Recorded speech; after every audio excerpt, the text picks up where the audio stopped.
Who needs a microphone? Do you want me to move?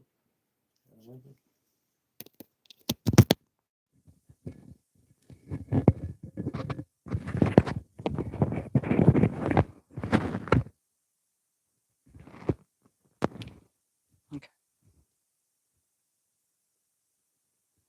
Should be on. Should be on. There should be sound.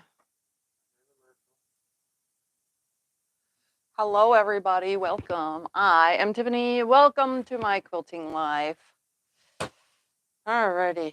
It's Sunday. So Sunday, where I'm binding. So I'm still sewing, just sewing on the binding. Get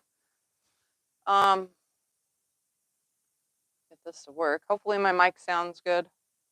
I forget things at the last minute. I'm like, oh, wait a second, I gotta plug in a microphone. Or else I'd be yelling across the room. Because, well, obviously the phone is like over there and I'm over here.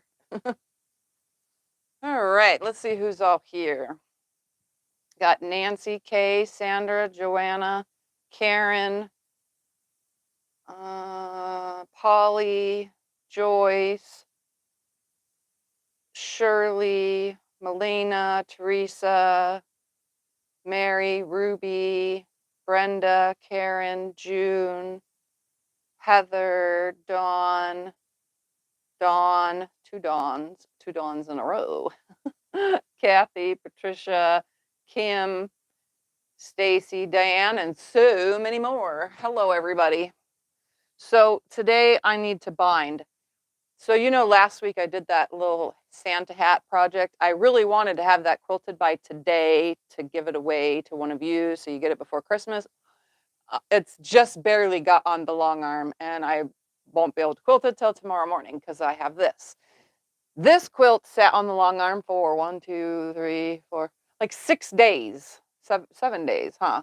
This was on for like 7 days. This quilt was on the long arm for like 7 days, so it blew my chance of doing all sorts of things. It's my favorite quilt I made this year, so it was supposed to be on Sean's favorite quilts of the year video, and I didn't get that done, so I'm just behind on everything. But at least I'm gonna bind it now and get it done, so that way it's done, and then by next year it'll still probably be my favorite because this quilt is all purples and black, which are my 2 favorite colors. So, or lack of color, or the brightest of all colors. I don't know what you want to consider black. But anyways, it's my 2 favorite colors in a quilt, and now I'm on to binding. And I'll show you what I did on it when we get it flipped over. But right now I got to tack it to the back. I have it fully clipped down. Usually I don't clip my binding on, but I had to because I wanted to see where my seams were going to land, because I only have 5 seams total because I used leftover backing fabric to make the binding for this. So I wanted to make sure that no seams were going to land in a corner, and guess what, they didn't. I didn't want to unclip it either. So hopefully it'll shift like it always does when I start sewing. It'll shift it down and then it'll shift it over. So by the time I get to the corner that it has it in the corner, the binding seam in the corner, then it'll have shifted enough to not be in the corner anymore. So we'll see. Sometimes it does, sometimes it doesn't. But anyways, I'm going to get sewing. I'm using purple thread, the same color purple that I used to quilt this quilt with. And I'm hoping that I'm able, this is a Queen King. It's 94 by 111. So it'll fit on a king or a queen. It's a big quilt. Or a cow king. A cow king would be good for this size quilt. But it's kind of big, it's kind of heavy, and hopefully I can, get it all bound. And I have a second quilt to bind too, because I quilted 2 of my big quilts this past week and a half, because this was on a whole week. So the other one was the week before, but that only took me a little while. What do you do if the seam doesn't shift? If the seam doesn't shift, then I usually just put it in the corner where it lands. So it doesn't always land in a corner, but sometimes, that's when I piece the binding with strips of fabric, 2.5-inch strips from yardage. This was from backing fabric, so it was a different length from the leftover backing. So That is the only reason why I pre-clipped it on here, and I need a bowl to stick all these clips in. So I'm going to start leaving my tail, and I'm going to clip this back on here until I get around to this side. I have this jumbo clip holding the rest of the binding right here on there so it doesn't get tangled because this is a big quilt. So here I go. And it's purple. Yep, a big purple quilt. It'd be nice to have a binding with stitch length. Yeah, it's already starting to shift a little, so obviously it'll hopefully shift by the time I get to that corner, which I think is the third corner, not this one, not the next one, but the next one is where that seam sort of is.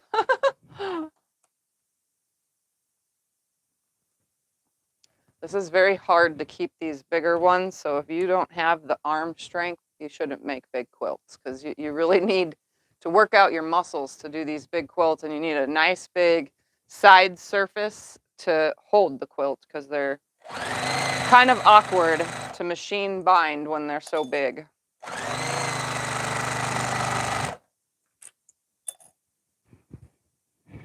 And I put a lot of clips. Usually I don't put this many, but this is a big quilt, so I use the whole jar of clips. Do I what? Do you start on the front side or the back? I attach my binding to the back and then flip it to the front because I think it looks cleaner that way. And it gives a little bit wider of like a final border. It looks like there's one last skinny border to finish that quilt off. So I always attach to the back and wrap it to the front.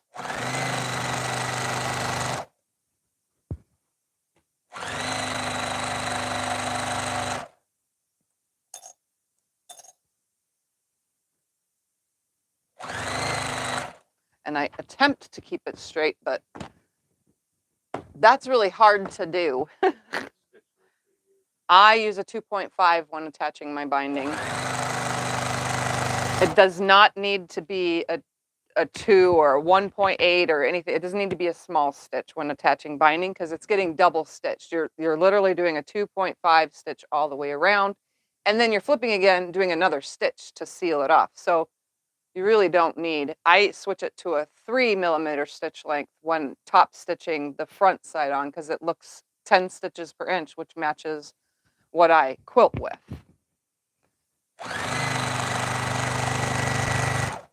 I'm just trying to keep this lined up with my seam guide, and then the heaviness of this quilt is wanting to veer away from my 1/4-inch seam guide.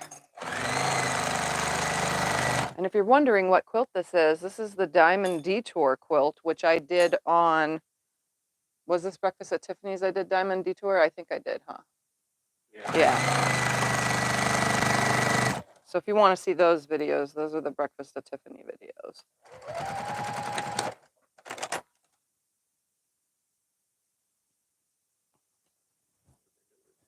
Yeah, I think it was Breakfast at Tiffany. It could have been So Sundays, though, honestly.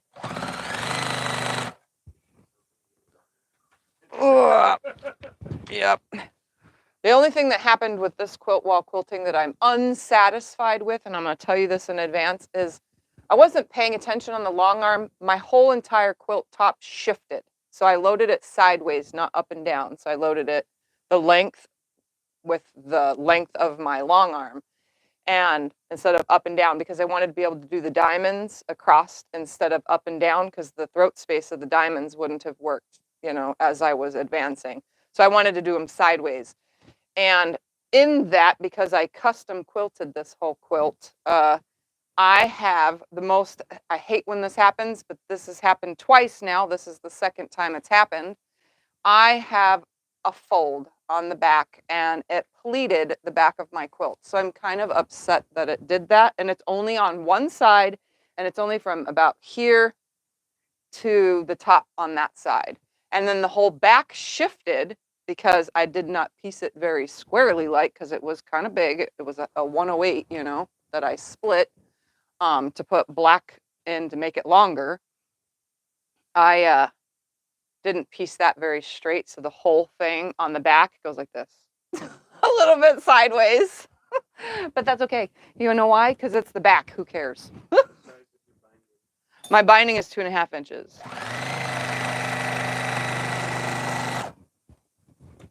It is a 2.5 inch binding. The only time I use 2.25 inch binding is for wall hangings, and even then, sometimes I do 2.5 inch.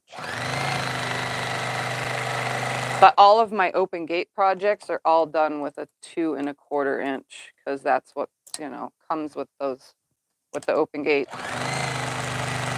boxes.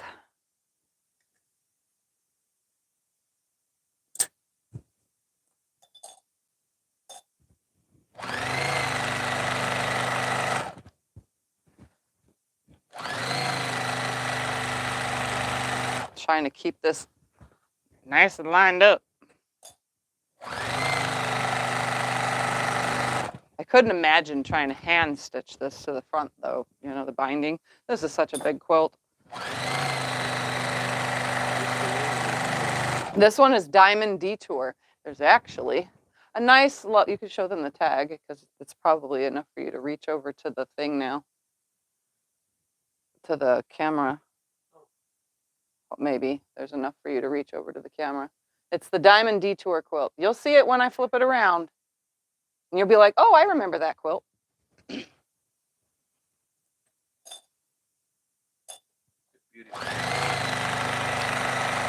It came out amazing because I custom quilted it and it looks like a computer generated quilting. You'll see when I show you.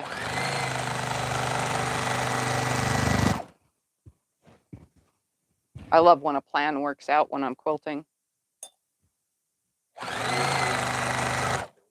Huh? How do I clean fabric when it's donated? Well, I usually don't. I don't clean the fabric that's donated unless it had dog hair, cat hair, or pet. I mean, dog, cat hair all over it because Thumper will go crazy with it in the house, and I have allergies of my own cat anyway, and or cigarette smoke or moldy mildew smells from being in a, like when people store their fabric in totes for many, many years and then don't open them or put a dryer sheet in them or something. That's very rare that I get that kind of stuff. So most of the stuff you see, it just comes in and I open it on camera and it goes right over to the fabric room. It doesn't get washed because most of it's scraps anyway. What's your mixture you make for your smelly stuff? When I do make a mixture for smelly stuff, I use vinegar, white vinegar, laundry soap, laundry softener, and dish soap, all mixed in one thing, and I let it soak, and then wash it by hand in the big tubs that I have big tubs that I soak fabric in when it happens, and I soak it outside and then hang it on the line. That's how I do it. I clean it all outside, rinse it with the hose and everything, and then I hang it all on the clothesline to dry. That way it smells like outdoor fresh. And then it all gets pressed and put away.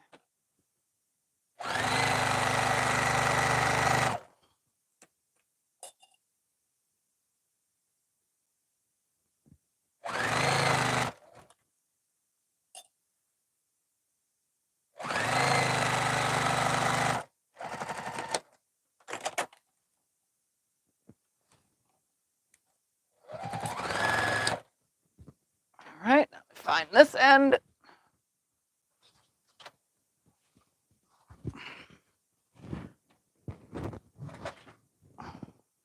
Sorry if it hits the microphone. I can't control that.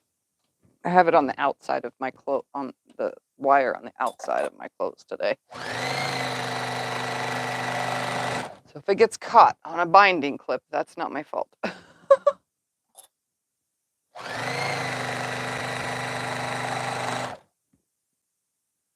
You definitely don't need to go to the gym if you have to bind a lot of quilts. Whew.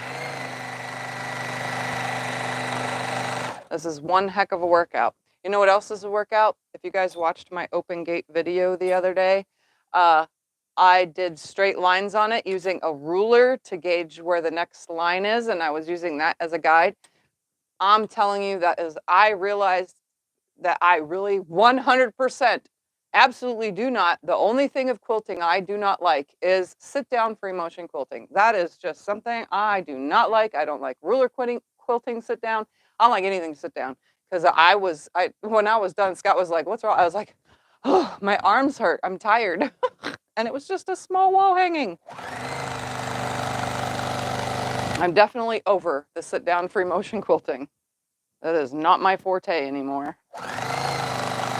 And no, I'm not pulling, I'm keeping it straight. Somebody asked once before in a binding video why I am holding it right here. It's not because I'm pulling the quilt, I'm keeping it straight. Because it tends to be heavy enough to go sideways.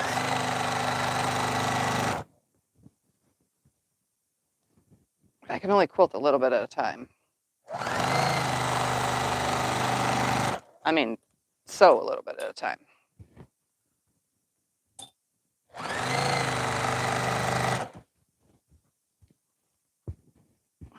I don't know if you guys can tell on camera some of the quilting. Maybe you can see it on the backside. I think it looks awesome.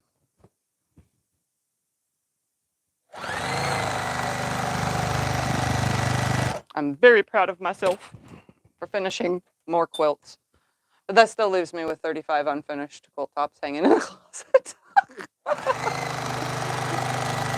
I did not make a dent again.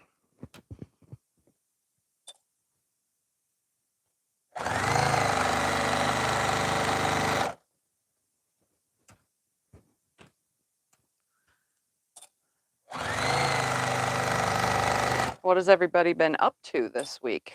I was quilting on the long arm and then relaxing, watching movies with Scott, and then quilting some more, and then relaxing some more. In the evening time, we watch Reba. I don't know how many of you ever watched the show Reba, but it's funny. So we've been watching the Reba show.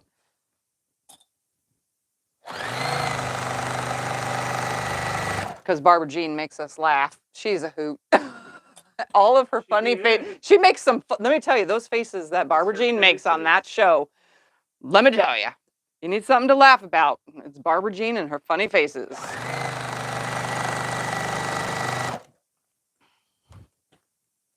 It's picking up so much of my hair off of the floor and batting, all sorts of stuff.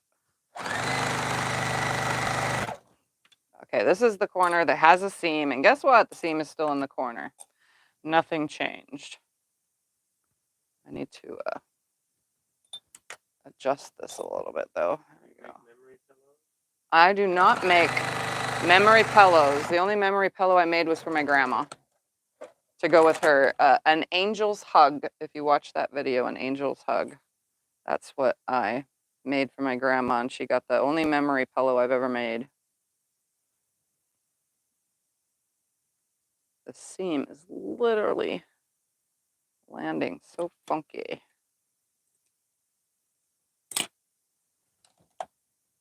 Come on. Okay. Yeah, we've been debating watching it next, The Happy Place. That's the one with Reba again and Barbara Jean. Even though their names are whatever in that show, I don't know yet because we haven't watched it.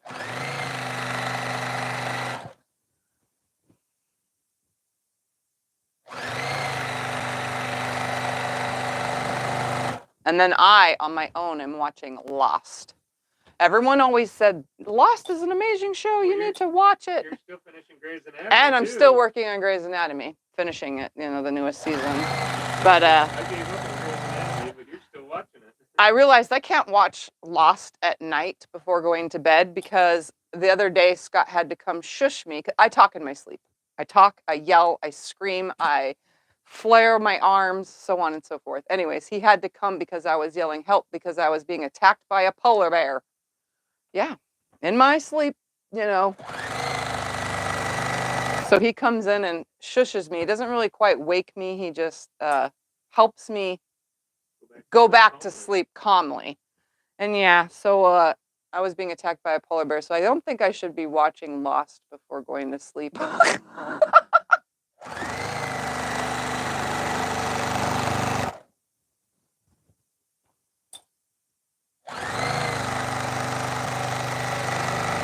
And the funny thing is I would love to see a polar bear in person. Weird, right? Yeah. I want to see polar bears and sharks, but yet I dream that those things are horrible. I don't even know what I'm dreaming because subconsciously I don't remember any of it. I've seen a polar bear at a zoo before in an enclosure, but that's not in person, so it doesn't count.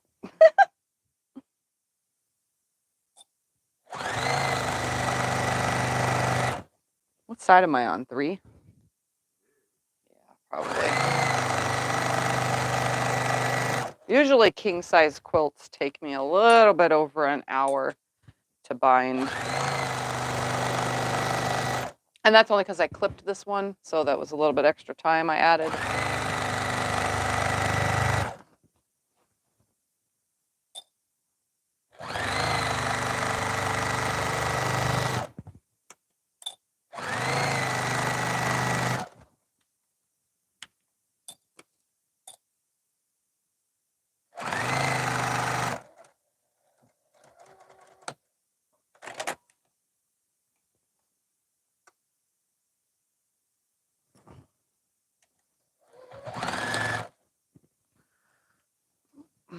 Oh, look at that. I am on the last one. Okay, look at that.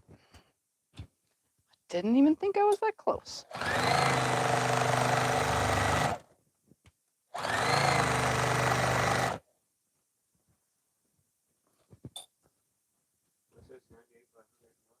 It's 94 by 111. It's a big one. Right. It says it right there on that paper that I can't see because there's a pin over the writing. That little white paper. I think it's 94. Yes, 94. All right. Oops, that doesn't go there. That goes there. I'm done with these guys. 111. 80-20 in it. Yep, and it has 80-20 in it, so that it has a little bit of poof. Just a little bit. All right, I need to stop about right there. All right, now to attach my 2 sides. So I'm going to smooth this out. I'm going to open this up. Hoping you can see what I'm doing. I literally just open up the end of it, lay it on here, nice and straight. Ooh, I should probably straighten this edge though. What's the biggest you've done on your domestic? The biggest quilt I've done binding on my domestic, 120 by 120. That was the Mariner Compass Star. All right, I'm going to lay this on here so that I can gauge how big it is. Then I'm going to smooth this over, lay it on here, fold it over because it's kind of big for me to do any other way. Well, that's the biggest quilt you ever made, so that'd be the biggest quilt you've ever done anything with. Yeah, the biggest quilt I ever did anything with was 120 by 120. But I have made a lot of quilts that were 100 plus by 100 plus. All right, I'm gonna. Majority of your quilts are big. Yeah, majority of my quilts are big, which if you've watched my channel long enough, you'll know. All right, I'm gonna bring the bottom up onto the top in an L shape, and then stitch from corner to corner with a 2mm stitch length. So I changed my stitch length for that. I'm just gonna hold the quilt very carefully like. I always check first before cutting. Oh, look at that, perfect. And then cut it away because I've messed up a couple times. In the beginning, I messed up a lot. I did that wrong every single time. I got the hang of it though. Now, all these years later. All right, make sure that my guide is back at 1/4 inch. There. Change my stitch length.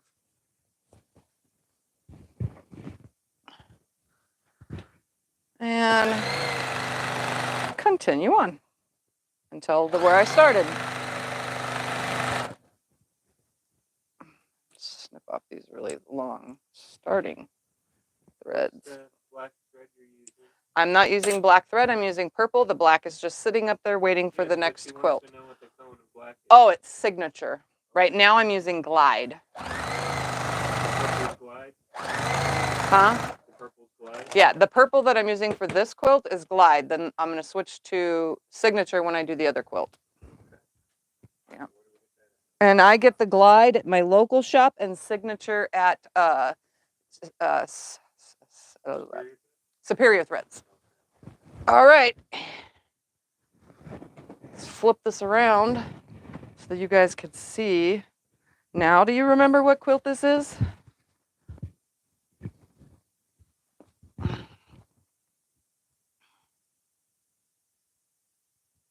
This is the Diamond Detour. So you can see my lovely custom quilting. Maybe. I'm not sure if you can see from that far, but I'll show you more when I'm done binding it. All right. Now I'm just going to go all the way around again with a top stitch, but I'm going to change it to 3mm.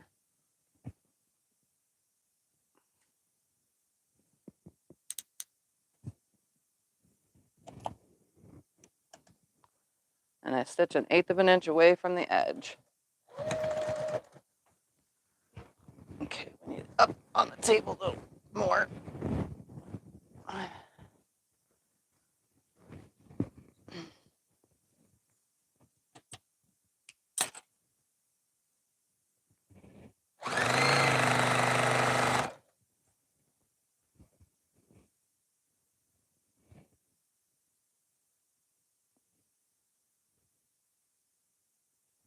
I have to snip these wild threads in here. They're just sticking out.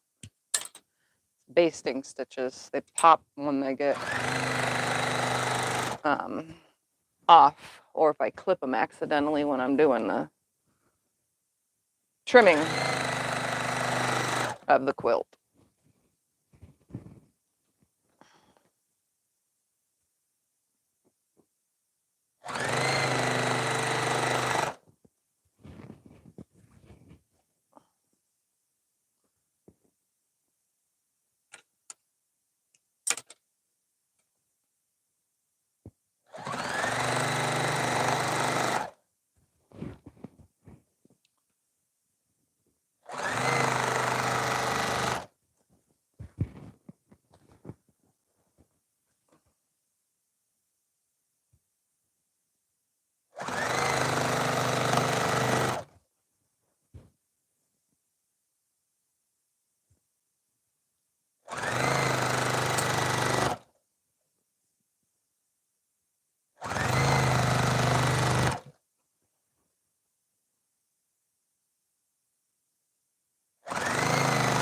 All right, I gotta fold my corner up and I'm gonna snip away all this extra threads because they always want to pop out right at that miter. All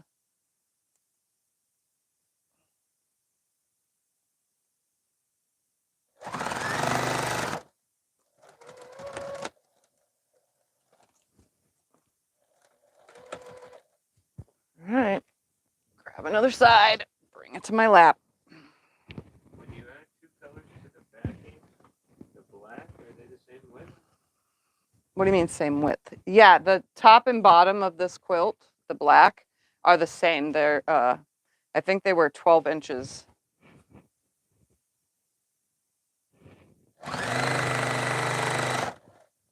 Because it was only a 108 and the quilt is 111 and I need at least 4 inches on both sides of extra space for my clamps and everything. So I think I cut them both at 12 inches or 12 and a half or something like that.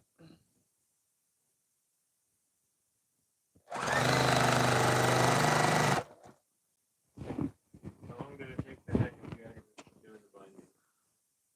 I don't know. It took about a year to get the hang of it. And once that year passed, it was like easy as butter every time. And I actually, because the clients that I long arm for, a lot of them want me to bind their quilts too. So I get compliments a lot from those clients telling me, wow, you do an amazing job with binding. Your miter corners are perfect and da da da da, you know. So I'm like really used to it now. Now I could probably do it with my eyes closed, but I'm not going to because I'll probably sew through my fingers.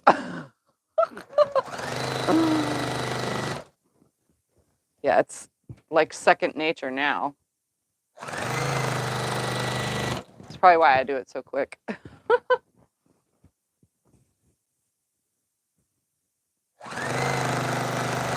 I don't think there's any step, though, in quilting that I don't do quick. When you do your corners, do you go back when finished and hand sew the seam? Nope, I leave the little corner because so every time I get to my mitered corner, I come up to it and then I stitch one stitch into the miter, one stitch out, and one stitch back in. So I back stitch pretty much. And then when I turn the quilt to the other side and start going this way, I do one stitch back, one stitch forward, one stitch back, and then go forward again. So they're tacked down. I mean, you can literally stick a pair of scissors right here in the corner if you wanted to, but I don't think this is really ever going to hook on anything. And if it did, there's back stitches right there to keep it nice. And the back always turns out really nice too with the miter, the way I sew it on. So I don't hand stitch those because I don't feel the need to, honestly. I mean, you can if you want to, but I don't hand stitch really anything because I don't want to. So just like this winter, I probably should have started my hand quilting with my hand pieced quilt that I made. Everything was hand done, but I haven't even started that yet. I probably should, though. I spend a lot of time watching movies with Scott. I could probably do it while watching movies and get that quilt done. But I don't think I have. Did I choose a back for it yet? No, I did not. Yeah, I haven't even chose a backing for it yet. I will get to it eventually.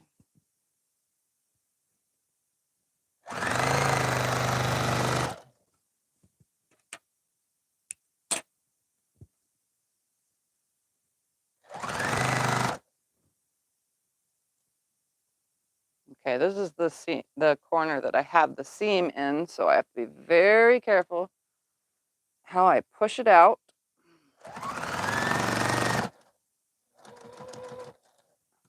It's quite thick because of that seam right there at the edge.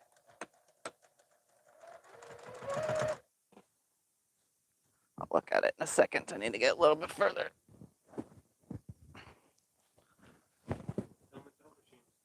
Yep, everything's machine stitched. I do everything by machine.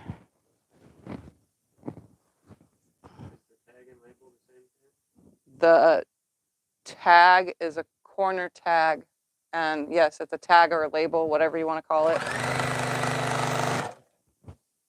Oh, look, okay. The seam landed nicely. It was just a little thick right here, but that's okay. Nobody ever sees the corners or even cares about them because that's not the part that sits on the bed anyway.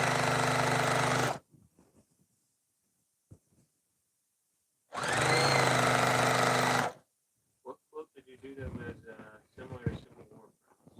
I did a Dresden with Civil War. Probably, right? Yeah, your mom's quilt, yeah. I did a giant Dresden quilt and showed you guys how to do it, start to finish, even the quilting. I even did several little quilting videos on different ways you can quilt a Dresden on a long arm or sit down or however you want to do it. Because almost everything you can do on a long arm, you can do sit down.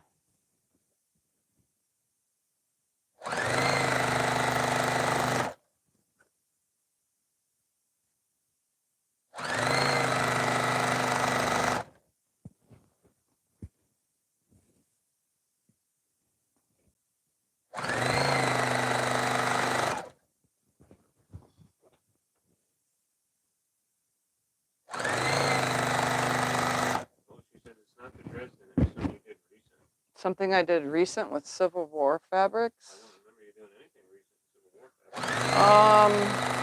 fabrics. Probably little things, little projects. Well, maybe she watched one of our old videos. You could have watched one of my old videos recently and just thought it was recent, but I don't know what I did that had Civil War prints. or at least similar to. I mean, the color wise was the maple leaf quilt had about Civil War colors, not quite the prints though, because those are usually smaller prints.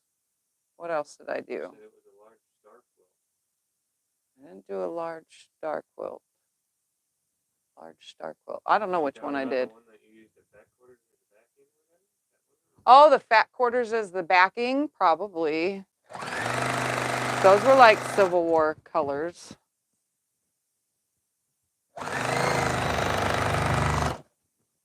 was that one called? That's the giant quilt block quilt. Yeah, giant quilt block quilt. Yeah.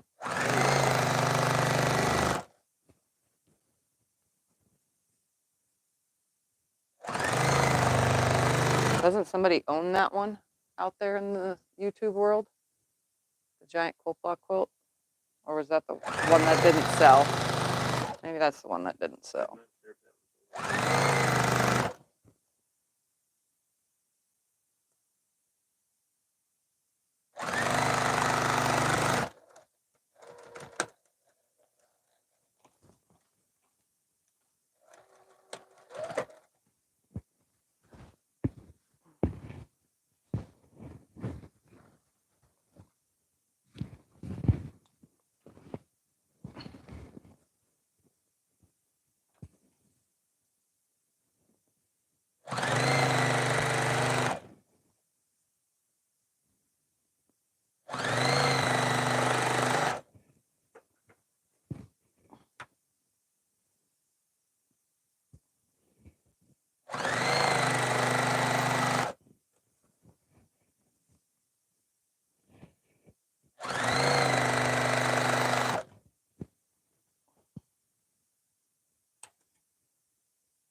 Yep, Kathy has faith, guys.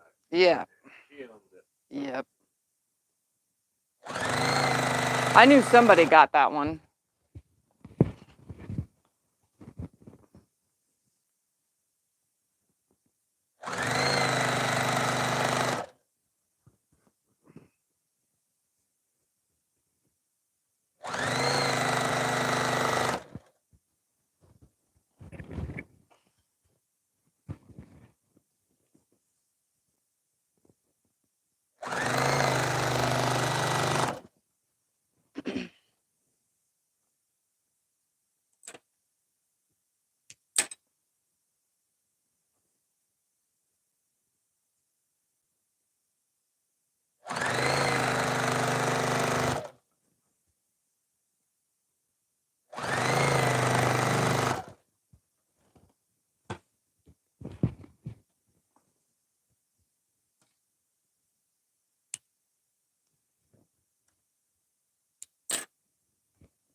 She loves this quilt. Kathy has faith. Oh, that's awesome. She likes it. I love it when you guys love the quilts I make. Because I love making them. No, I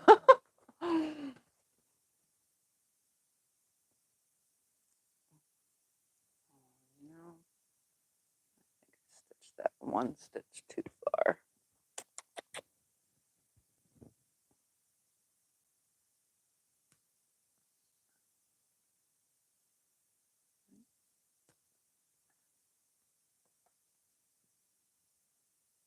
Sorry, guys.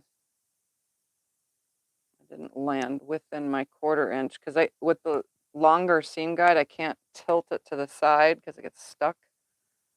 So instead, I just stop at about a 1/4 inch away, and this one I went over that. So my corner will not be beautifully mitered. Come on, right there. There. Just flip it over real quick and restitch that. So that it stays nice.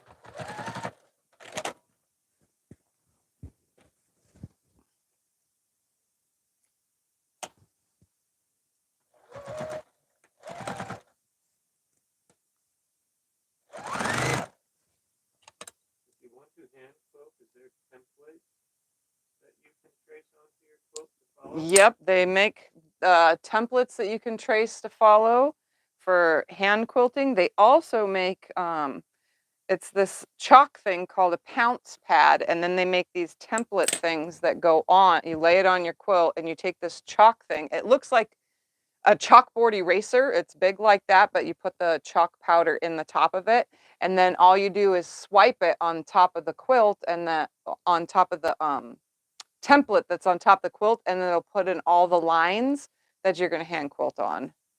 I've never done it, but I've seen it done plenty of times because I don't hand quilt. So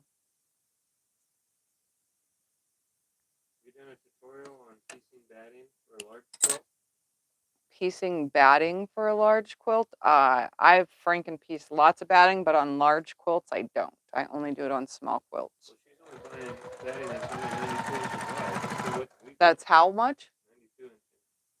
Oh yeah, if you bought 92-inch wide, you know, that's the way the batting comes, then and you need another piece, just take off the next size piece that you need and then use this stuff right here. It's called Heat and Bond Easy Seam Tape. This is what I use. It's Heat and Bond Easy Seam Tape. You can find this at Fat Quarter Shop. You can find it at Walmart. You can find it anywhere. I use the 1.5 inch, and then I nicely cut and butt up both pieces of batting nice and flat, and then I put this tape. I make sure there's no gaps in it too, and then I just iron on the tape. But I buy 120-inch batting always, because my 120-inch, whatever's left over, I get all of my table runners and all of my wall hangings off of the leftovers from quilts. So no matter what, I'm using 120-inch. So if I cut for a quilt that's only 70 inches long, then I have all that remaining so that I can make a small baby quilt, I can make a wall hanging, and I have batting already pre-cut for it. And I'm actually kind of smart about that, because what I do, I don't know if you guys know this,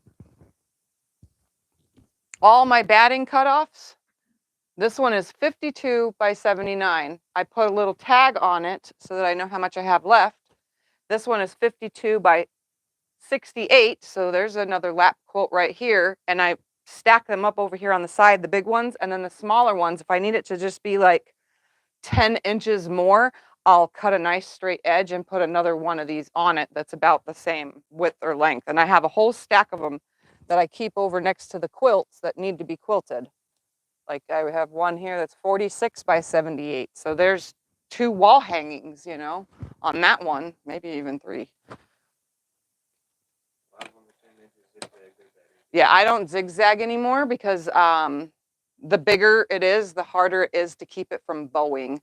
I learned that my lesson on that when I was a beginner, and I showed you guys a video of the zigzag stitching of franken piecing.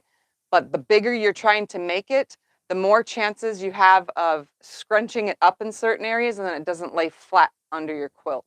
So that's why I now switch to seam tape only, and I iron it on. You can only do it with 100% cotton or the 80-20. Don't ever do it with polyester, because it'll melt the polyester and it'll screw up your iron.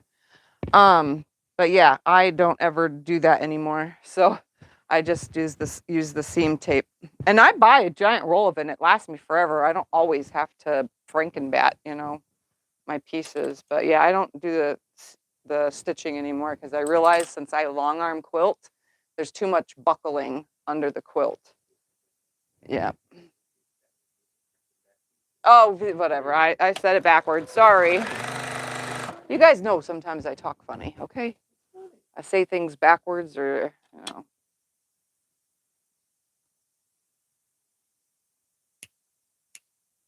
Yeah, but yeah, I don't do that anymore. I just always buy the 120 roll, and I can get, you know, sometimes I'll cut, if I have 2 quilts that are 52 inches, I can cut 100 and something inches, and I get 2 quilts off that cut. You know what I mean? So, and I just cut the length of the quilts off of the big roll. So if I only need 70 inches of the length on both quilts, then I cut 70 inches. That way I don't have to frankenbat no more, besides, you know, small projects. mainly like table runners and wall hangings and stuff, but most of the time I have a big enough piece. But the seam tape comes in handy. It saves from making a big mess with your feed dogs trying to take in the batting, you know, because it makes a nice big batting mess as well when you're zigzag stitching, because either way it's running past your feed dogs. So I think it just saves a little bit more hassle.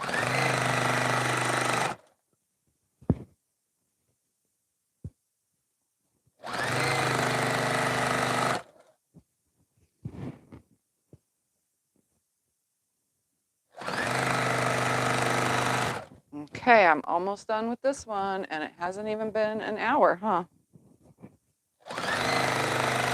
That's because I pre-clipped it first. All right, I'm coming to the beginning. I'm going to snip away my starter thread.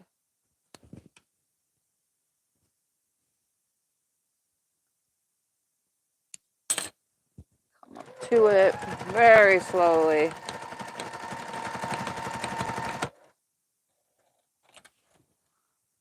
Pull it away and snip it. And ta-da, I bound the quilt. The last thing I do, but I'm not going to do it right now because I have another quilt to bind, is I flip the whole thing over and I get all the basting stitches that poke out from the binding on the back side. If you want, Scotty, can you come over here and... Oh, sorry.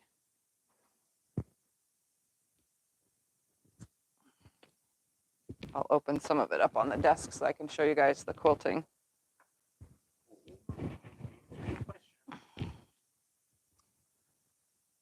Give me a second. Let me show them the quilting first. Now you've got me. And I've picked up every single thread in this room doing it. All right.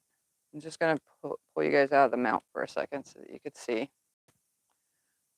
So you see that really cool thing I did in the black with the purple thread?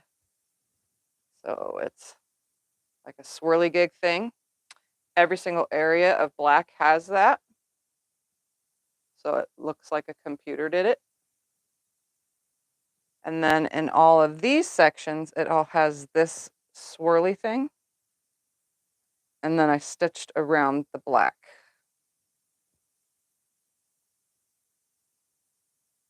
And then to keep with this look, I did this around this whole border. So it does that sharp thing around the whole border, and it goes in a direction all the way around.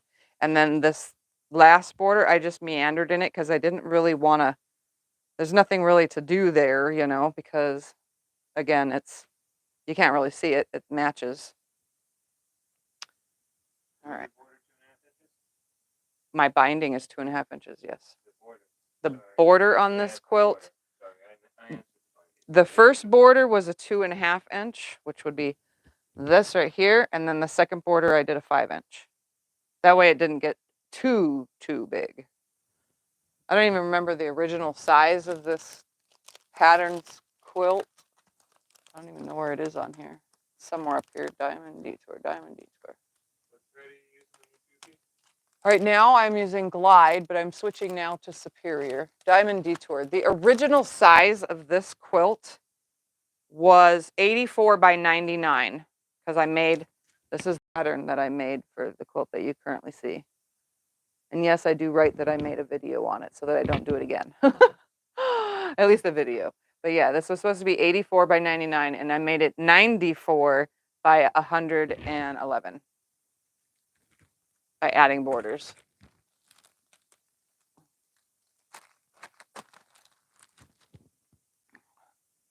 All right, let's hold it up just a little. You ready? Yeah, I'll leave it hanging over the machine kind of so that they can see. It's really, really, really big. Really big. I'm pulling it up so they can see more of the bottom as well as I go up. All right, and then the back, I'm just going to flip it over like this. So the top has, like I said, it shifted. If you look at the back right here, it has the black stripe that goes on it. And as you can see, it's about 3 inches up here, maybe even 4 inches. And then down, it goes sideways to this side, and there's only 2 inches. So either my piecing was a little screwed up or something. And then this one, this bottom side of the back, there's no purple on this side until about right here. And then it comes down really skinny like and is about 2.5 inches on this side. So I really, either I piece these black ones in crooked or I don't know, but either way, it looks cool. It goes kind of sideways, it shifts, but that's what diamonds do, right? It's only on the back. The Yeah, front's it's fine. only on the back. The front is And fine. then here's the tag. Scott could bring it up to you because he's on that side. I wanna see the tag again.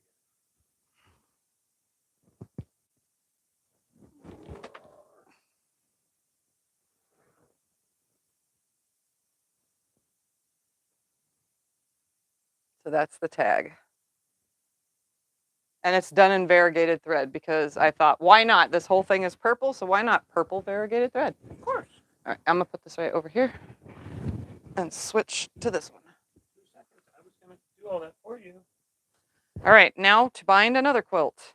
This one is the Happy Scrappy quilt. Yep, you're gonna be like, oh my goodness, you actually finished that quilt? Yep. Finally, fully finished it because we found a wonderful backing fabric for it. If you guys don't remember, this quilt is all of those blocks that I worked on for years. And when I say years, I literally spent a couple years on this thing. So that's this one, and it got a beautiful, beautiful butterfly with little bees and flowers on the back. So now it is time to put a tag on this one and bind it. And this one is also, it's getting black binding and a corner tag that says, this one is 75 by 75 that I'm doing currently. So it's full. It's called Happy Scrappy. That's the tag it's getting. The tag is done in the color that I quilted in because I just run all sorts of stuff through my embroidery machine, except for cotton. It does not like cotton, but neither does my long arm. All right, I'm going to go ahead and put the tag down here in this bottom corner because this is the direction. The backing is directional. The front is not, but the back is. All right, I'm going to go ahead and attach my tag. I'm just going to use the purple that's currently in here, and then I'll switch to black. I backstitch the whole way. And then I keep it super duper duper duper flat. And go to this side. I'm only doing the corner about 1/8 of an inch in.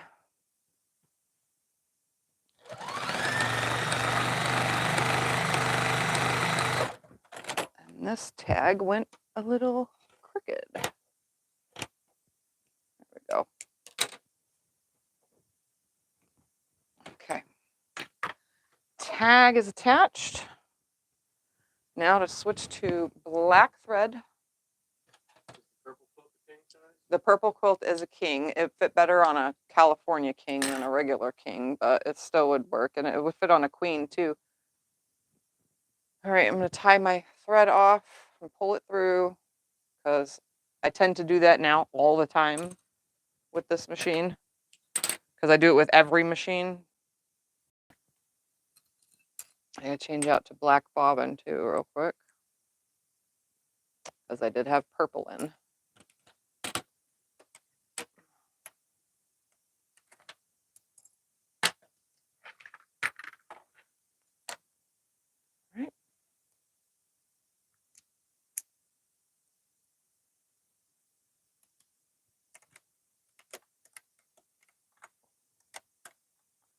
And for those that are curious, yes, I do use regular cotton and polyester, and I don't have to change the tension. It's good each time.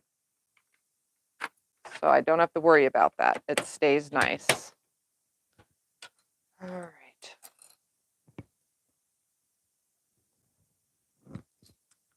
Now I need to flatten this out. So this one I'm not going to clip. I'm just going to sew it directly on.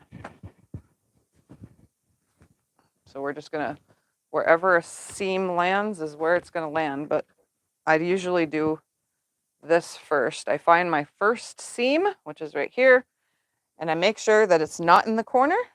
And then I make sure that second seam is about center somewhere, right? There it is. So it's farther away. The further away they are, the better chances of not landing in a corner. All right.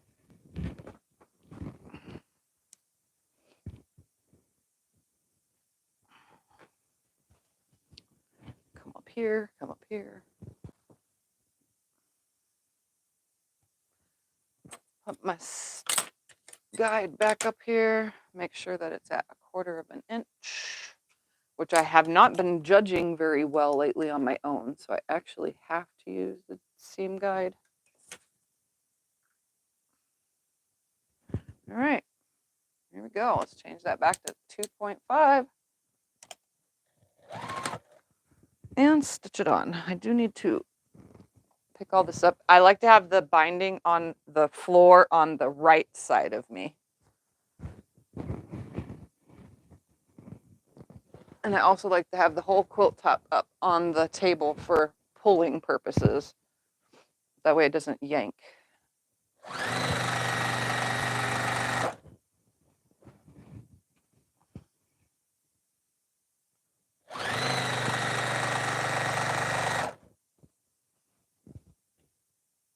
So again, I'm doing the same thing, attaching it to the back and then wrapping it to the front.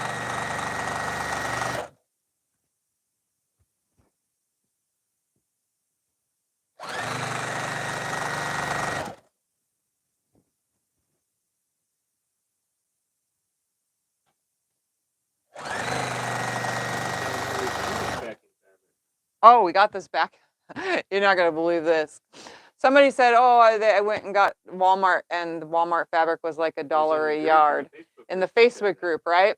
So I told Scott, I was like, we should go check our Walmart. Our Walmart also just switched to only pre-cuts, no more bolts of fabric except for like lace and not lace, sheer fabrics and flannel and some other stuff. Everything else, all the regular cotton, is now buy it by the 1 yard cut, 3 yard cut, 4 yard cut, and well, yeah, 1, 2, 3, and 4 yard cuts. Yeah, that's what ours just switched to. They had no fabric at all. And then we were hunting and I'm scanning tags and we found this one right here that's on the back of here. Ready for this? 50 cents a yard. Obviously, I'm buying all that's left. So I bought 6 yards of it because that was all that was left on the bolt. But yeah, 50 cents a yard. And it feels nice. It's a really soft fabric too.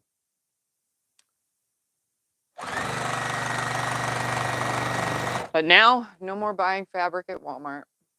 Oh well. Well, yeah, we still will, but just in 1 yard increments. 1, 2, 3, 4. Yep. Which isn't horrible.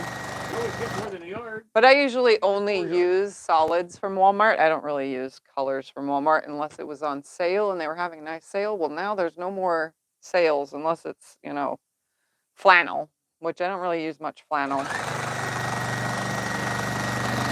I do as quilt backs, but not very often. Not for my own quilts, at least.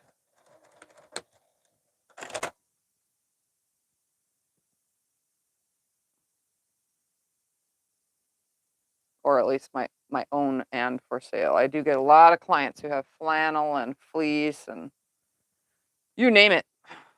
And cuddle, and although I think fleece and cuddle are like the same thing, honestly. They quilt exactly the same.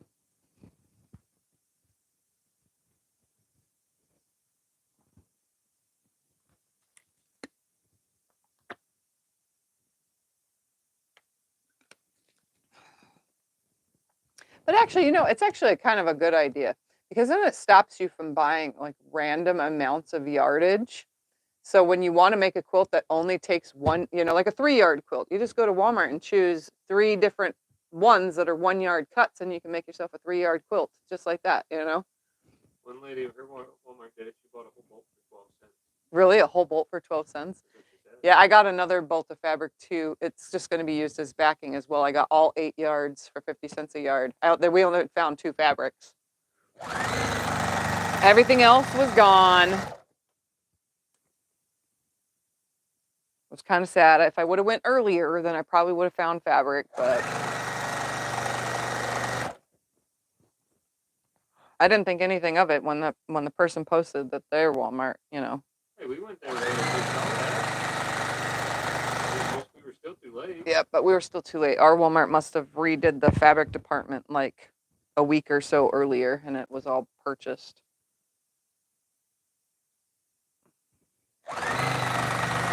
That's okay. This fabric was beautiful, and it was perfect for the back of this quilt. So, score.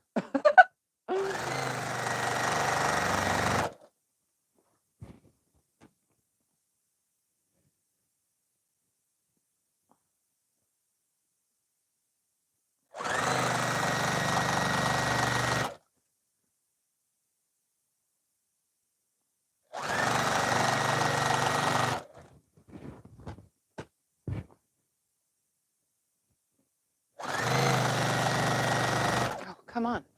It keeps wanting to shift because it's pulling funny. This one is not staying straight. I'll just two-hand sew it.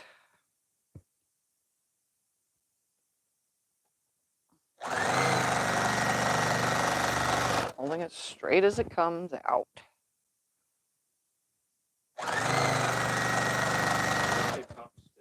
Huh? A top stitch is when I'm going to flip this over and top stitch this down. Right now, this is the understitch. This is the stitching it on part, and then when I flip it over, I will be top stitching it. Anytime you seal something up, so say you make a pot holder, but you didn't put binding on it, but you pulled everything out from the center and birthed your little pot holder and flipped it out and then pressed it nicely, and you fold your edge in from where you turned it, you're going to top stitch around that to hold it all down. I don't have any examples in here of something that I've top stitched of like little projects, I mean, other than what I'm doing right now, which is binding. But yeah, there's a lot of things you could top stitch.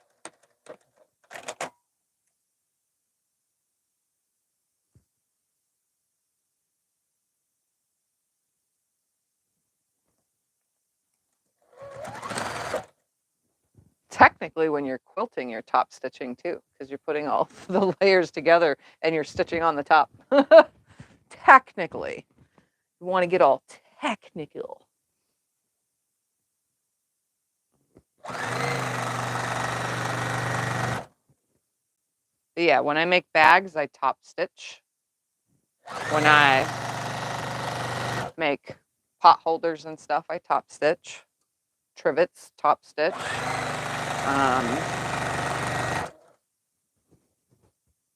Yeah, there's a lot of stuff that's top stitched.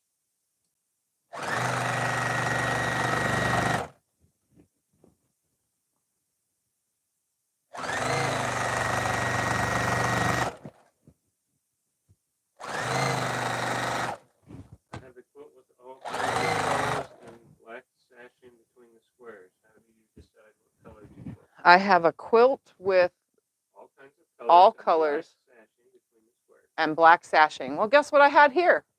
All sorts of colors and black sashing. So I chose, and Scott, because Scott helped with this one, we chose a green color. What is this one called? Not marine. Sea. No, this one's the sea one. Sea foam. This one is sea foam. And it looks good with everything. So what I do to choose is I take a bunch of threads. I take all my threads. They're usually sitting like this. And then I take a little bit off of it. And then I just run that color over everything that I can see. I lay it on the long arm and I just keep running it over as many different colors as I can over the black to see how it would look in the black. And I decide, you know, which one looks the best. So this purple did not look too good because this purple was kind of strong and there's not much purple in this quilt. So I moved on to another color. We went through pinks, blues, yellows, reds, cream, and cream was just too strong on the black because it's like putting white on black. And we finally settled with the sea foam on this one because it blends with everything. It looked good with all the colors. It looks great on the pink, but a lot of this background, the border fabric has this green, the seafoam green in it. So that's how I choose that. We just lay it on there, and it's kind of like a process of elimination as to what looks good and what doesn't. Now that I'm done with that, I can actually put that over there. What make is your long arm? My long arm is a King Quilter Elite 2 Special Edition. And you can find it at SewingMachinesPlus. And Scott put a link in.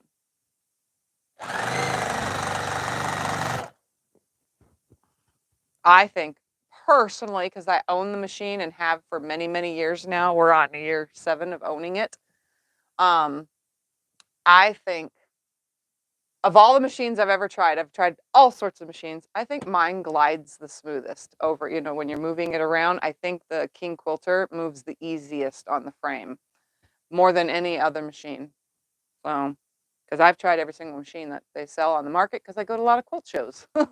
And then I did quilt for 2 weeks on my friend Becca's handy quilter Avante. And I mean, it's smooth, but it's not as smooth as mine. So I was definitely a little jerky at first on it when I first started using it. And I still wasn't as smooth by the time the 2 weeks were up and I was quilting on it that whole time.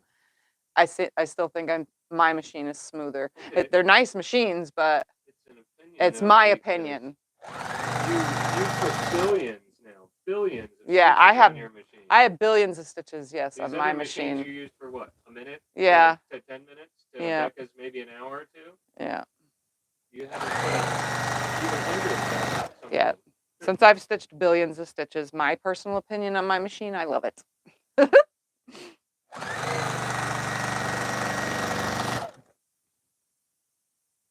bottom with the TL200 QI. TL200 QI, I don't know. The bobbins for the Juki TL2010Q are the same bobbins that I have in my brother PRS 100 embroidery machine. That's as far as I could tell you. The bobbins for my other Juki, the HZL F600, those are plastic, so they're not the same at all whatsoever. And obviously my long arm, it's its own thing. They take their own kind. It's not even compatible with my industrial machine. My industrial machine bobbins are a lot bigger than the long arm bobbins even. So you would have to see, but I'm not 100% sure because I don't own those other machines, so I couldn't tell you. I do know that most of the TL models all have the metal bobbin. That is exactly the same. So if it's a TL model, it's highly likely that it will be the same bobbin between machines. So you can just buy one 100 pack and it'll work for all your machines that are this kind of model.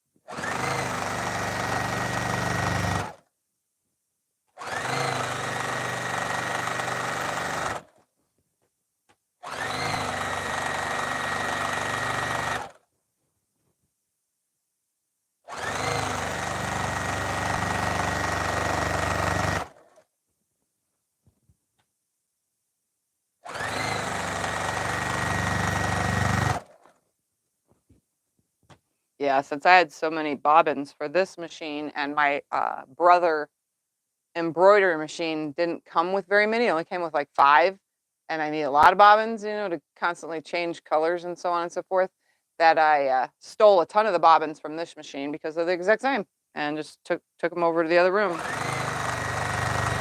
Because when I got this machine at first, I bought 100 packs, so plus the 15 or 5 that it came with, but I had 5 from this one and 5 from the other one, so I had a ton of bobbins.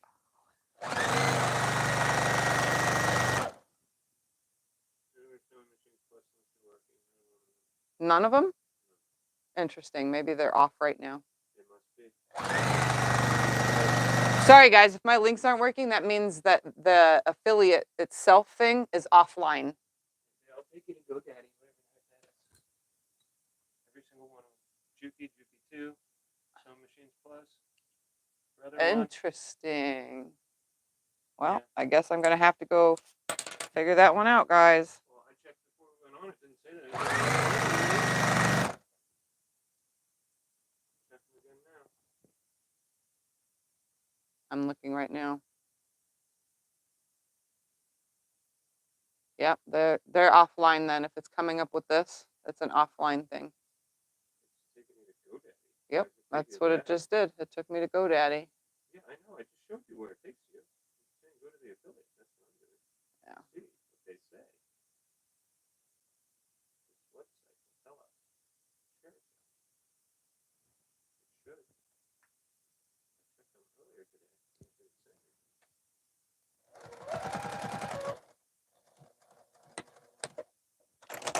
I might have to go through and do all the links all over again. It's only Sewing Machines Plus it does that with. It says they updated their data feed search product. So if they updated, maybe they screwed up their update. Oh, and look at that. No seam landed in the corner. It doesn't say any of our links are invalid, though. Then it's a Some of mess our up. links are good. Yeah, sorry guys. I guess no linking to any of that. So what about Fat Quarter Shop and things Fat like that? Quarter Shop won't work. Interesting. QBPN won't work. It's always Sewing Machines Plus every single time. Whoever runs their department for that stuff, I think, doesn't know what they're doing. Sorry. They're probably new and they screwed it up. All right, just going to lay this on here. Cross this one over. Line it up to the end.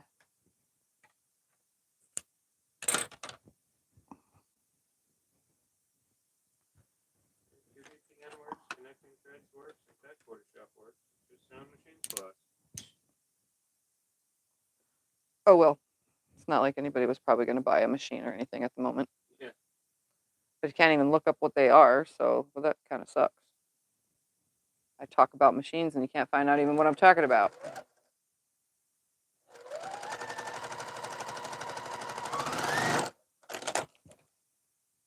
Make sure that's good. It is.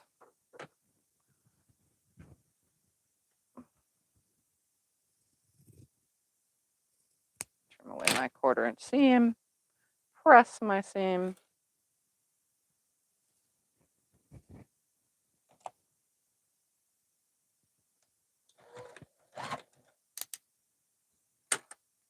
Oh, let's see if I can do this without that.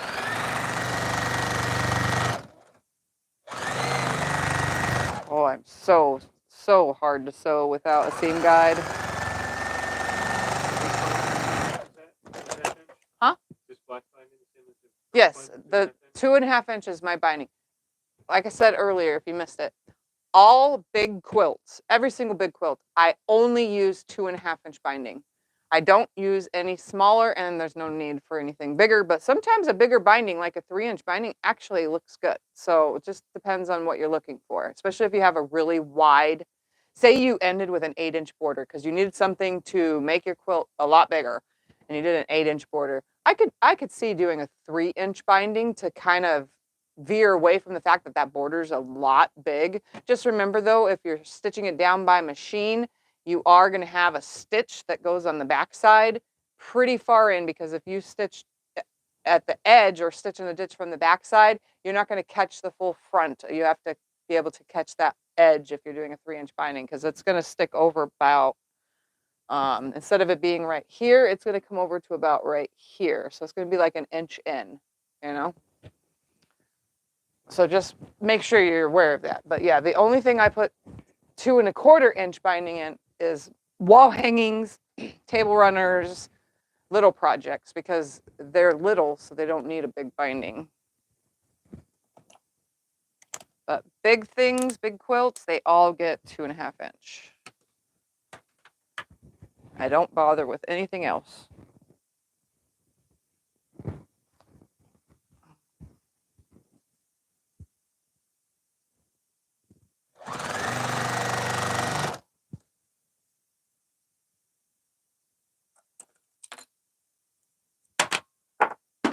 Whatever. You could stay there on the floor for all I care. Okay,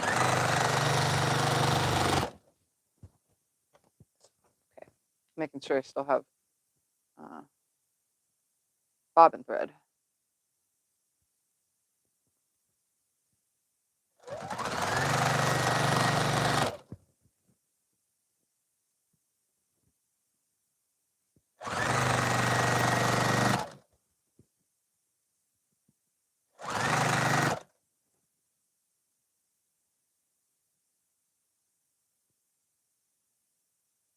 Come on.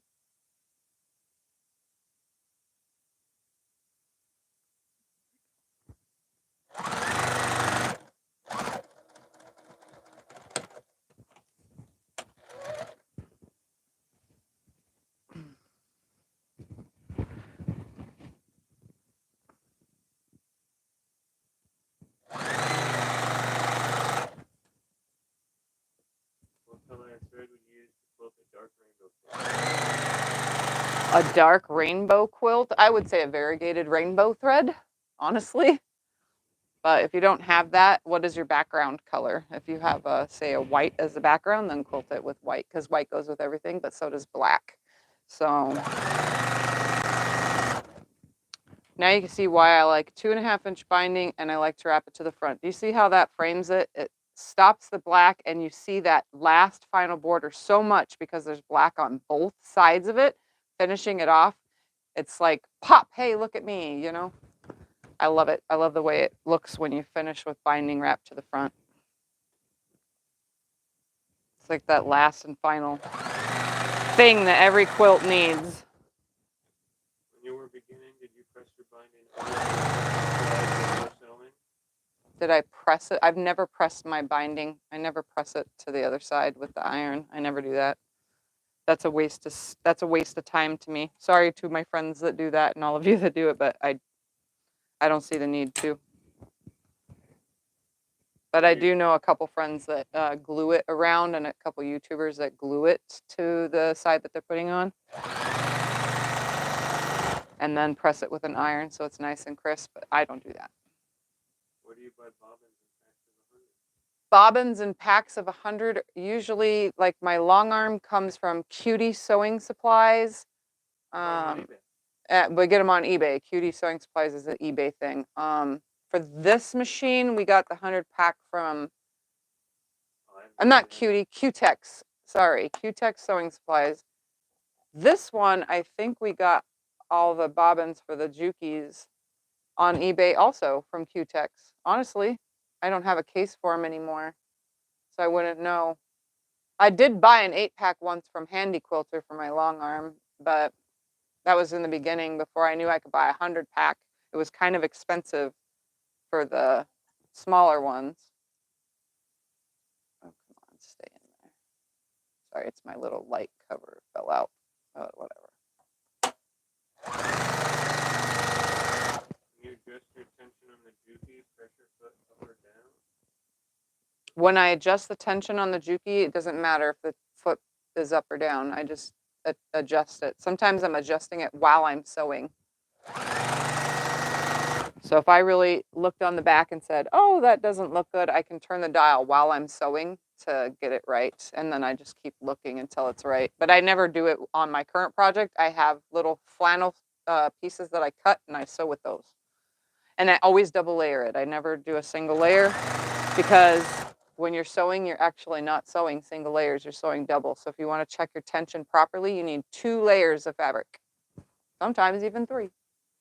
But 2 layers is best. And I use flannel. I get it adjusted to flannel fabric. That way, no matter what I'm sewing, it's nice tension. But yeah, I'll do it while I'm sewing till I see that it looks good. The book probably says to do otherwise. It probably says to stop sewing, lift your presser foot, turn the knob, and then put it back down. But no, it works the same either way. The bobbin, on the other hand, you have to fully take the bobbin case out. But if your Juki came with the bobbin case at a certain tension, leave it. Or make it just a little bit tighter and then work from there. because mine I had to make a little bit tighter. It was coming out too quick and it was causing tangles when I got this one, specifically this machine, when this one came in the mail. I have been quilting for 8 years, going on 9. And like March or April of 2025 will be the 9th year. The only reason why I know is because I looked on Facebook. My memories on Facebook when I started. I started with a little fold-up table in the garage. My motorcycle was right in front of it, and I made my son's first quilt. And I started sewing little things at first, and then we got me a table, and we cut the thing out and put my machine head in there. And then I got mid-arm, which was my first Juki on a frame, and then I was taking it off the frame all the time. And yeah, you know, it kind of just advanced from there.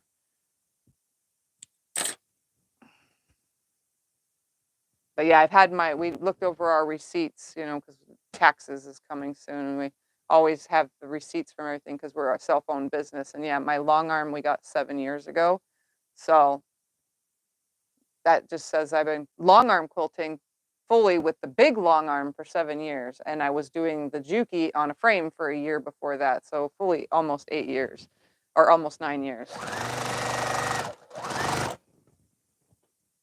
Scott didn't even think too until we found the pictures that I was quilting that long. He's like, no way you started while there was that many kids still living here in the house. I was like, yeah, they were all here. I was teaching them all how to make pillows. Yep. I gave up my beautiful motorcycle to be a sewist. Because at first I was making clothes and quilts and redecorating my wheelchair. You know, I was doing all sorts of random stuff. I even tried to make myself underwear. Speaking of, we found all the fabric because I got rid of it all. We just had a yard sale this past weekend. Right? This past weekend? Yeah. Last weekend. Not this weekend, but last weekend. And I purged, like overly purged. I probably had like 20 tubs, big giant tubs filled with fabric. It wasn't fabric, it was batting. Well, batting, fabric, scrap fabric, random fabric, not 100% cotton because most of that I brought in, but like polyester blends, clothing fabric, you name it, a ton of stuff. And I gave it all away. I purged. And then all my batting scraps, which were they were just building up out there, gave it all away, you know, because I'm not stuffing anything. So, because it's all for like stuffing pillows and such.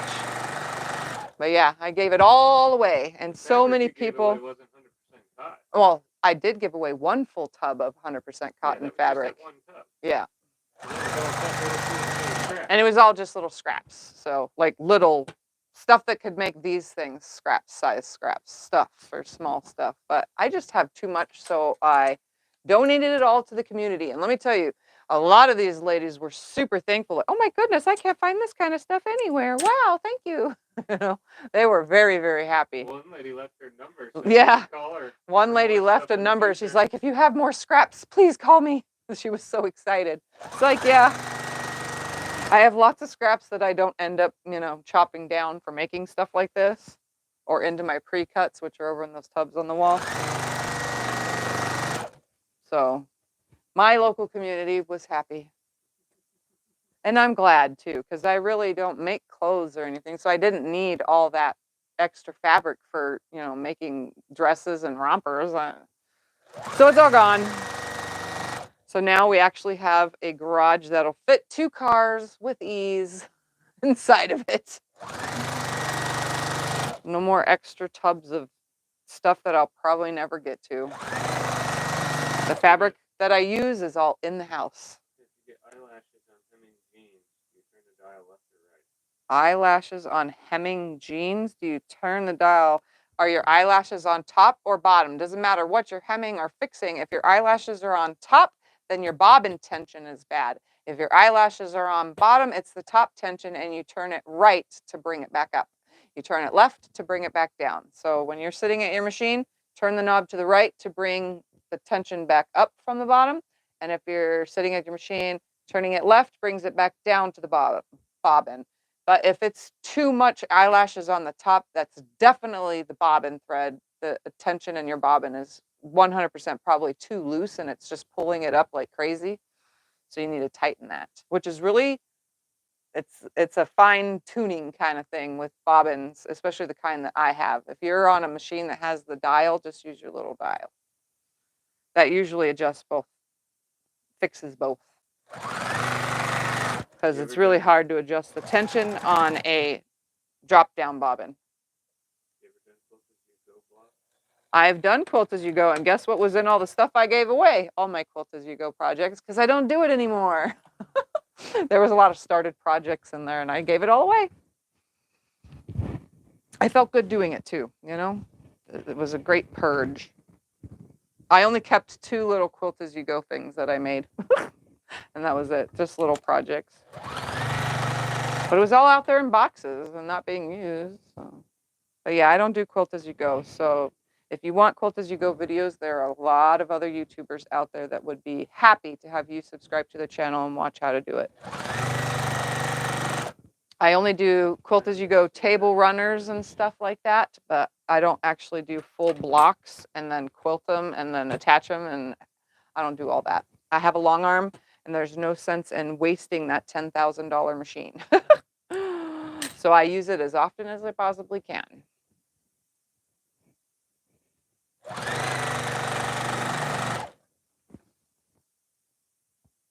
So mainly the thing you guys get from me is how to piece quilt tops. Because I don't even make my long arm videos anymore. Oh, I am out of bobbin now that we're talking about all that. It's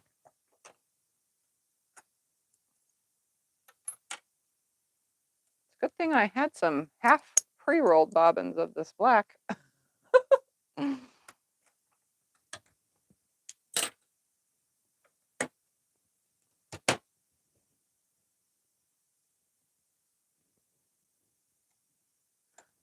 There's a couple videos online, back to tension. There's a couple videos online that really go into detail on how to get the tension right, because they're like sewing machine companies and they kind of walk you through it. So if you type in getting the tension right for, say, your Juki TL 2010Q, there's probably going to be a video specifically about the Juki TL 2010Q and getting the tension right.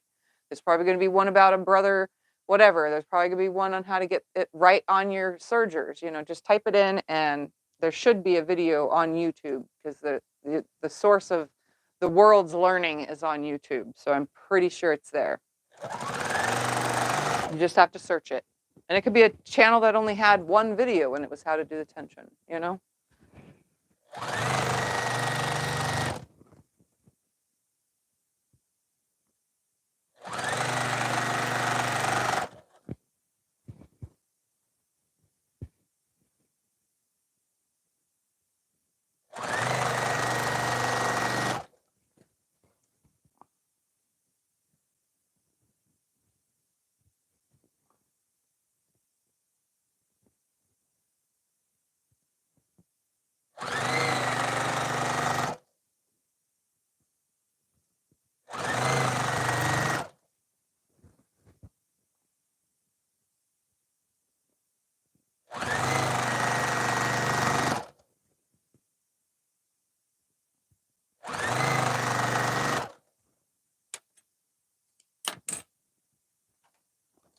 I'm just dropping all sorts of stuff on the floor.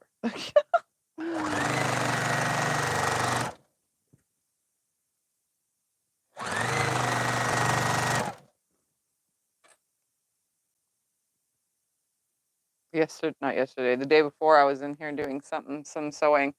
Oh no, it was when I made the open gate thing, so it's like 3 days ago. I'm in here sewing, and a bobbin falls off of up here because it vibrates down and falls. It landed in the trash can, so I had to dig through the trash can for my bobbin. I'm like, tell me that. Yeah, so I get this, I have thread tangling on my hands because I'm reaching down into the trash can to get it out, and the thread is tangling all over my hands because that's mainly where I put all the thread, is right here next to me. I'm like, oh my goodness. And then I get it in my hand and I'm pulling it out of the trash can, and what happens? I dropped it again. Into the trash can.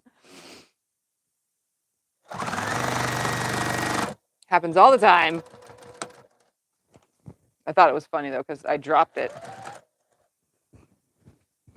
All right, I think this is the last side to finish off.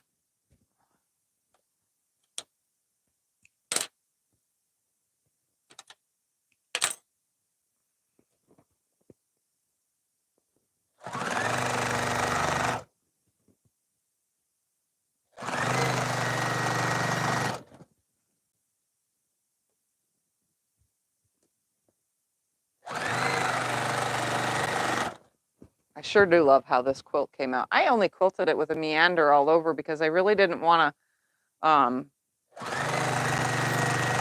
lose some of these blocks, you know? So I figured a meander would get all the little pieces, because some of these blocks, like this one right here, this one has all little 1-inch squares. So I wanted to make sure that I at least covered all the seams, and a meander is the best way to do that and not lose too much and still be able to see your blocks, you know?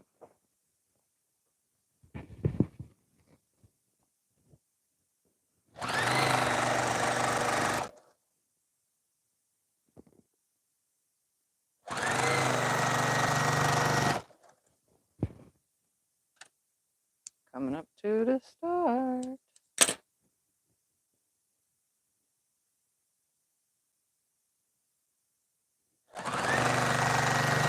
Make sure I land right on top of that again.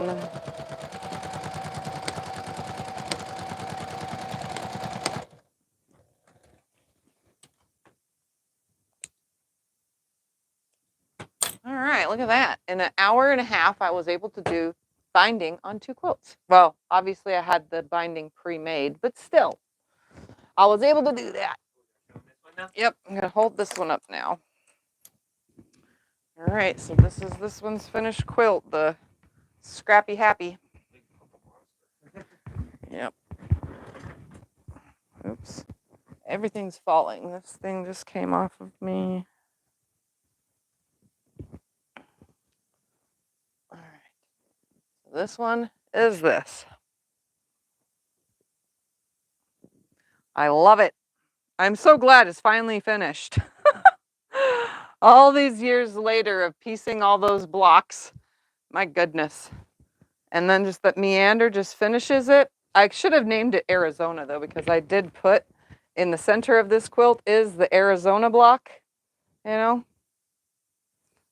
So, but that black looks perfect, you know, the way it finishes it. That's why I like my binding wrap to the front, because I think it just finishes things off. And then the back again is this flower print that I got hooked up with at Walmart. I didn't, there it is. I didn't match the seam because it's really busy, so you really can't tell. Sometimes I match the seam though, but this one I didn't because it's super busy, so it really didn't matter. Yeah, there that is. Look at that. Another one bites the dust. Another one down. So many quilts. So little time in a day. I did load the Santa hats though on the long arm, so I'll get that finished, and hopefully it'll be done by next weekend so that I can give it away to one of you. You won't have it to hang up for Christmas because it'll be shipped out right before, but at least you'll have it for next year. Yeah. So look forward to hopefully having that done. I'm actually doing a trapunto in that one, so I cut out batting specifically in the area. So it's getting double batting in the area where the Santa hat is, so that the brim of the Santa hat and the Santa hat puffs out, even though I'm going to quilt it down, not the white. I'm not quilting in the white part. That'll puff out. But the rest of it, so it's getting double batting for a slight trapunto look on it. Look at that. I'm all done. All done. All done. Anything else I need to do? Nope. Why in the world does our links work? Some people are saying it works for them. Really? Yeah. For me, Jim, and a few others, it's not working. It takes me to GoDaddy, but some people said they're working. So I tried it again, and it's still. Nope. It's taking me to GoDaddy from my phone, too. Yeah. Why is that? That's weird. Some people are saying it's working for them. Yeah, I don't know why it's not working. That's so weird. That's going to bug me. Sorry, guys. These links, I don't know. Every other day we log on to that thing or so. Every single day I log He logs on every day, and a lot of times it's offline, Sewing Machines Plus, but if you've used it before under my link, it usually has a 30-day cookie. So that means it just sits on your computer for 30 days. So when you click on it again, you're still on my link. Okay. Well, I don't know what else to do because I'm done. Any questions anybody needs to ask while I'm here?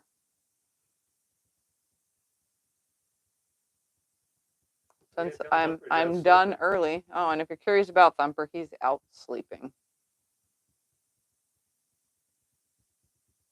Yeah, see, some people say it's working for them. 2 people not coming. Yeah, I don't know.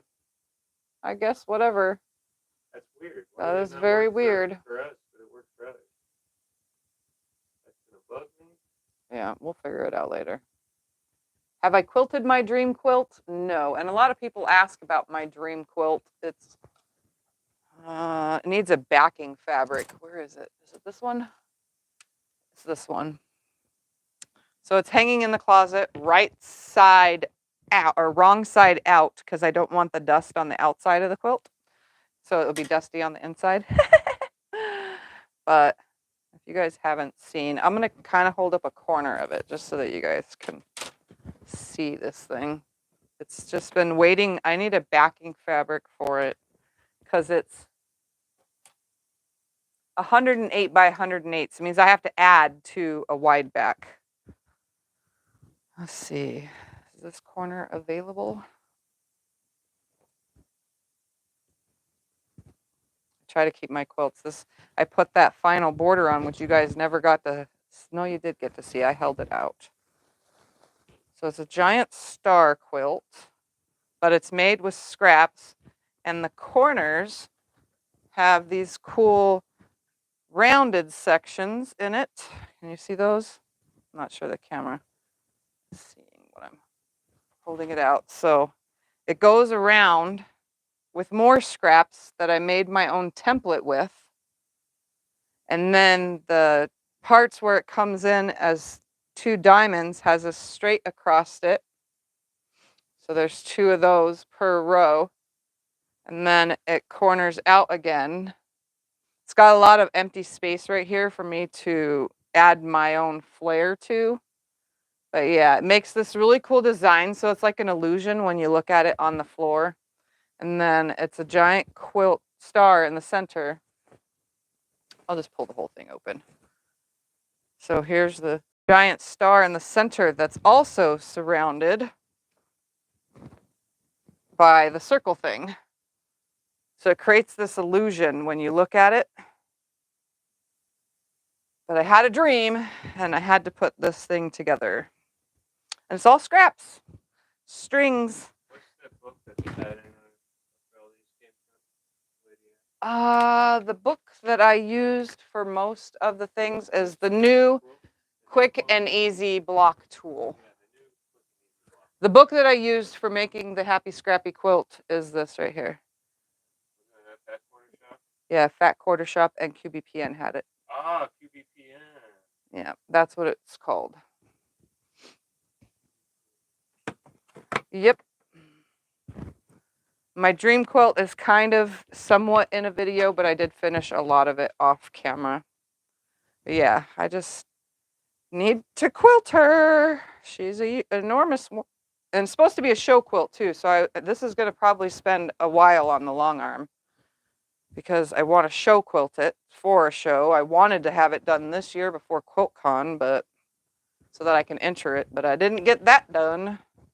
I'm telling you, I never get anything I want done in time. But hopefully I'll have it done before next year so that it can go into some shows. Because yeah, it deserves to be in a show. Because it's all from a dream. But it is ginormous, as you can tell, just by me trying to fold it. How long would you make the fringes for a wool scarf? I don't make wool scarves, so I would not know. I don't know anything about crocheting, knitting, or any of that. I have no idea. I don't even wear wool scarves. So I don't even know how long fringes are.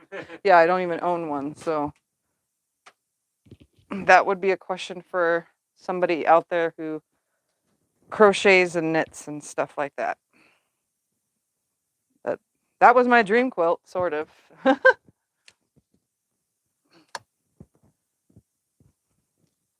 Sort of can see some of it.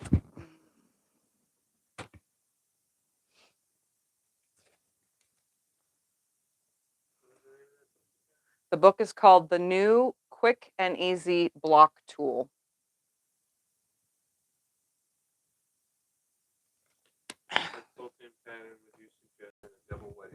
On a double wedding ring, I would say have fun with it. The pattern's up to everybody's choice. So I am going to custom quilt. I have one hanging here in the closet. I'm going to custom quilt it to get the idea for when I make my own double wedding ring in purples, because I've for years now I keep saying I'm going to do it. I have the templates. I have 2 different style templates actually. I just need to get it done. So goal for 2025, double wedding ring. That's a goal, to start it and show you guys all how to do it and blah blah blah. So, but I have another one to use as an idea quilt for getting ideas of what to long arm quilt on a double wedding ring.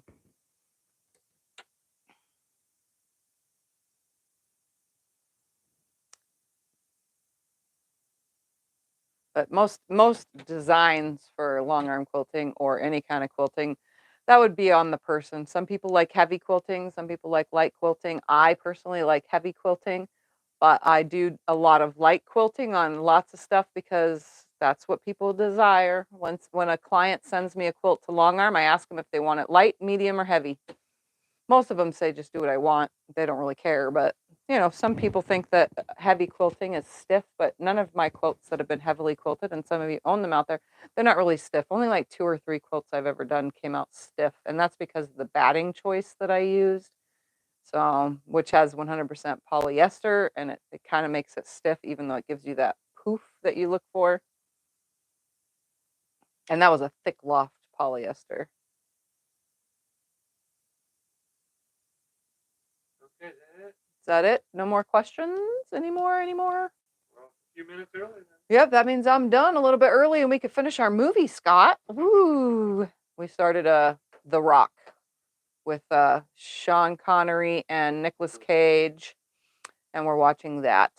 So far we're at them in the Reba.